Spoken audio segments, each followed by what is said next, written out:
Hello বন্ধুরা, কেমন আছো তোমরা সবাই? আশা করি খুব ভালো আছো। তো আজকে তোমাদের এমন সুন্দর একটা ভিডিও দেখাবো যে ভিডিও দেখে তোমাদের চোখ ধাঁধা লেগে যাবে। দেখো, আমাদেরও গাঁদা ফুলের চাষ করে, কিন্তু এত সুন্দর দারুণ ক্ষেত বানাতেই পারে না কেউ। খুবই ভালো হয়েছে এই ক্ষেতটা, জমিটা। তো গাঁদা ফুল ফুটে একদম লাল হয়ে আছে, খুব ভালো লাগছিল।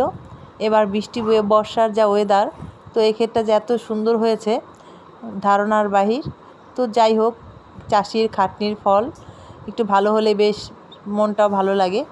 এবার দামটাও তেমন একটা ভালো নেই, কেননা যে হারে জল হয়েছে, তো ভেবেছিলাম বেশ অনেক দাম থাকবে, কিন্তু না। তো যাই হোক, যা আছে সেটাই চাষি খুশি মুখে নিচ্ছে। এখন দেখো, চাষি এত সুন্দর ক্ষেত হয়েছে দেখে আমার খুব ভালো লেগেছিল, তো তোমাদের সঙ্গে শেয়ার না করে পারলাম না। দেখো, একদম চোখে ধাঁধা লেগে যায়, তাই না?